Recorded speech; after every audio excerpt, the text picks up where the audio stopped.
और करीब 3 करोड़ रुपए की लागत से वाटर टैंक्स, बड़े छोटे ट्रैक्टर्स और ये सारे के सारे यहाँ पे दिए गए हैं। और इसलिए यहाँ पे अभी आप देख रहे हो कि किस उत्साह के साथ अभी ट्रैक्टर भी शुरू किया, सारे की सारे अब वो पंचायतों में दिया जाए। वीपी जीराम जी को लेकर के भी आज कार्यशाला हुई है, क्या कहेंगे इस योजना को लेकर के, कैसे कैसे आगे बढ़ेंगे?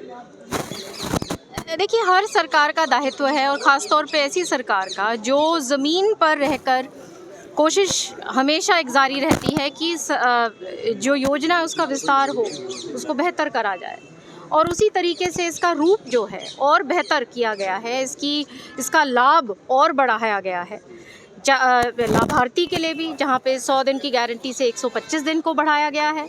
और एसेट्स क्रिएट करने के लिए भी, जहाँ पे पहले सिर्फ एक गड्ढे कभी कभी खोद के उसकी जिस खाना को पूर्ति करा करते थे, ताकि ये योजना की ताकि जो मेहनत करी जा रही है उसको ज़मीन पर वो साकार रूप से अच्छी तरीके से वो चीज़ें भी बन पाए, एसेट्स और इंफ्रास्ट्रक्चर के रूप में वो बन सके सरकार के लिए और लोगों की सुविधा के लिए। तो ये वो किया गया है और इसका तो बल्कि और हमें अभिनंदन करना चाहिए और धन्यवाद करना चाहिए माननीय प्रधानमंत्री जी का। जो कांग्रेस है वो आरोप लगा रहे हैं कि जो स्टेट पर है वो भार पड़ेगा, जो बजट का भार। देखिए, ज़्यादातर जितनी भी जो सेंट्रल स्कीम्स हैं वो 60-40 के रेशियो पे वैसे ही होती हैं। तो ये एक हर फेज़ होता है, इसका स्कीम्स का भी फेजेस होते हैं। जब वो पहली तरीके से जब उसको लॉन्च किया जाता है फिर उसके फेजेस होते हैं। अब ये उस फेज़ पे है जहाँ पे ये सरकार अपनी जो प्रदेश जो है वो 60-40 के रेशियो पे जैसे बाकी स्कीम्स हैं उस तरीके से चलाएगी। क्या दिक्कत है? पहले ही कर्ज में डूबा हुआ, तो ऐसे में मजदूरों के जो दिहाड़ी है वो मिल नहीं पाएगी। ये तो कांग्रेस पार्टी का तो काम है सिर्फ भ्रमित करना और सिर्फ हऊ करना। संविधान बदलने की बात कर रहे थे, चुनाव पूरा की पूरा घूम गए, भ्रमण कर गए, संविधान को लेके कुछ हुआ उसको भी आज के दिन बिल्कुल भूल गए कि जैसे कोई बात ही नहीं करी थी।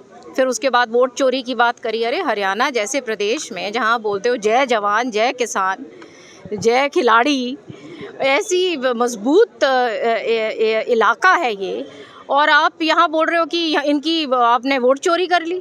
तो ये तो कांग्रेस पार्टी का एक केवल खोखलापंती नज़र आती है। जो आप देख रहे थे अभी इनकी एक फ़ोटोग्राफ घूम रही है कि एक लौते नेता प्रतिपक्ष बैठे हैं और वो 8-10 दरी पे अपने वो जो हैं बाकी उनकी वो वाणी सुन रहे हैं, बस इतना ही रह गया उनमें और कुछ नहीं। उच्चतर में जो गुरु मंत्र दे के गए थे उसको लेकर के क्या जी, उच्चतर में जो गुरु मंत्र दे के गए थे कांग्रेस पार्टी को, तो क्या किस तरह से देखते हैं? इसके ऊपर क्या टिप्पणी करनी मेरे को। कांग्रेस पार्टी जहाँ तक अभी तक तो संभली नहीं, अब आगे तो जैसे कहते हैं ना नेचर का कोर्स है, ऐसे चलते जाएंगे जब तक बिल्कुल ही फुस होके अपने आप जैसे कहते हैं ना पतझड़, वो जो बिल्कुल ही जब सूख जाता है तो अपने आप ही गिर जाता है, तो वही हाल होगा कांग्रेस। बीजेपी की तरफ पे प्रशिक्षण दे रहे हैं, तो क्या मानेंगे इसका कोई लाभ कांग्रेस को हो पाएगा?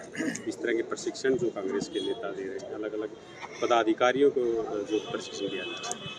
देखिए, कांग्रेस पार्टी के पास कोई मुद्दे नहीं। आज आप देखिए विधानसभा में थोड़े दिन पहले नो कॉन्फिडेंस मोशन लेके आए। जब उनसे पूछा गया कि किस चीज़ को लेके आप नो कॉन्फिडेंस लेके आ रहे हैं, तो उनके पास कोई तत्व ही नहीं था और कोई भी किसी प्रकार के बिना आंकड़ों की उन्होंने बात करी। तो ये शर्मनाक बात है, क्योंकि जहाँ एक मैं बार बार यही बात को दोहराती हूँ कि एक स्ट्रॉन्ग ऑपोजिशन की ज़रूरत है हमेशा एक लोकतंत्र में, क्योंकि एक वो अपनी जगह एक सुचेत रखती है सरकार, लेकिन ये इतने कमज़ोर हो गए हैं कि इनका ये दायित्व ये अब निभाने लायक रहे नहीं। कुलदीप शर्मा पूर्व स्पीकर आज वो कह रहे थे कि बंसीलाल की लेगेसी को खत्म किया, किरण चौधरी को जो है वो कांग्रेस छोड़नी पड़ी, तो कहीं ना कहीं अगर इन चीज़ों की अनदेखी न होती तो कांग्रेस मजबूत रहती। अब ये बात पुरानी हो गई है, लोगों के बीच में है, काम करना है और अब इन बातों का सब जानते हैं। मुझे अब और इसके ऊपर क्या टिप्पणी करनी।